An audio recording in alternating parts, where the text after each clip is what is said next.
বরাকের ক্ষেত্রে কেন উনি বারবার এসে বরাকবাসীকে কেন বিভিন্নভাবে বোকা বানানোর জন্য চেষ্টা করে যাচ্ছেন?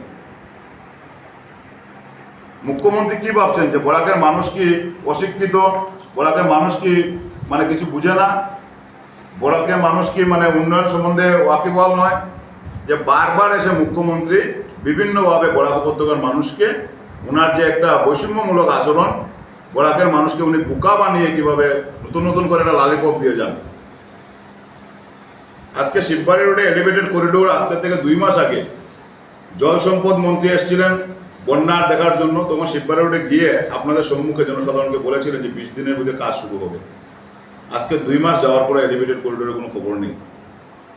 শিলচরের বিধায়কের কথা তো আর বললেই হবে না। শিলচরের বিধায়ক বারবার বলেছেন যে এই মাসে শুরু হবে, এই রাইটস কোম্পানি এসে এখানে কাজ শুরু করে দেবে, আর 10 দিনের মাথায় হবে। এটা আমরা বিগত 6 মাস ধরে এলিভেটেড করিডোরে শিলান্যাসের কথা শুনে আসছি। আজকের দিন পর্যন্ত এলিভেটেড করিডোরে কোনো মানে এখন পর্যন্ত কোনো ধরনের প্রকল্প শিলান্যাসই হয়নি। আমার জানা মতে হয়তো ডিপিআর এখন পর্যন্ত স্যাংশন হয়নি। কেন বারবার মিথ্যা প্রতিশ্রুতি দিয়ে বরাকবাসীকে বোকা বানানোর চেষ্টা করা হচ্ছে? আজকে উনি বলেছেন যে দোলাইতে, উনি আরো বলেছেন যে কি দোলাইতে আর নরসিংপুরে আরেকটা মডেল কলেজ হবে, 50 শয্যা বিশিষ্ট একটা হসপিটাল হবে। মুখ্যমন্ত্রীকে আমার একটাই প্রশ্ন এবং একটাই অনুরোধ, আপনি যে যে প্রকল্প বরাক উপত্যকা আগে থেকে প্রতিশ্রুতি দিয়েছিলেন সেগুলো আগে কাজ সম্পূর্ণ করেন এবং সেগুলো প্রতিশ্রুতি আগে পূর্ণ করেন, তারপর আবার নতুন করে প্রতিশ্রুতি দেবেন। আপনি তো প্রতিশ্রুতির পরে প্রতিশ্রুতি দিয়ে যাচ্ছেন। মুখ্যমন্ত্রী হওয়ার পর বারবার উনি বিভিন্নভাবে ভোট আদায়ের জন্য শিলচরে 2 দিন পরে পরে আসেন। নির্বাচনের সময় আমরা দেখেছি 5 দিন এখানে হাতিচড়া বাগানে রয়ে উনি ক্যাম্পেনিং করে গিয়েছেন। উনি সবসময় শিলচর আসেন আর নতুন নতুন প্রকল্প প্রতিশ্রুতি দিয়েছেন। এই যে মিথ্যা প্রতিশ্রুতি আজকে গত 4 বছর ধরে এবং তার আগের 5 বছর, প্রায় 9 বছর ধরে শুধু বরাক উপত্যকার মানুষ খালি মিথ্যা প্রতিশ্রুতি ও মিথ্যা প্রতিশ্রুতি শুনে যাচ্ছেন। বরাকের মানুষ অধৈর্য। আজকে একই রাজ্যে আমরা বসবাস করি, কিন্তু আসামের বিভিন্ন জায়গাতে আপনারা দেখবেন রাস্তাঘাটের অবস্থা অনেক ভালো।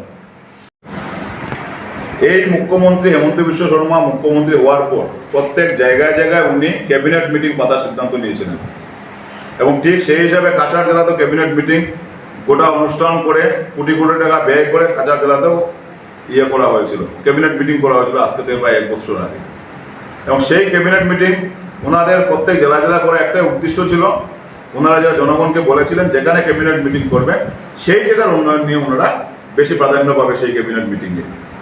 এবং শিলচরে যখন কাছাড় জেলাতে যখন ক্যাবিনেট মিটিং হয়েছিল সেখানে বলা হয়েছিল 2টা উড়ালপুলের জন্য স্যাংশন করা হয়েছিল, সেই ক্যাবিনেট মিটিংয়ে সিদ্ধান্ত নেওয়া হয়েছিল। শিববাড়ি রোডে এলিভেটেড করিডোর করা হবে।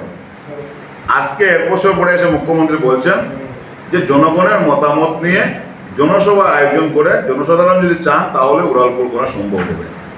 তাহলে আমার প্রশ্ন হলো, একই রাজ্যে গুয়াহাটিতে আপনার প্রত্যেক মাসে নতুন একটা উড়ালপুলের প্রকল্প শিলান্যাস করা হয় এবং দেখা যায় 1 বছরের মাথায় সেই উড়ালপুল প্রকল্পর কাজও সম্পূর্ণ হয়ে যায়।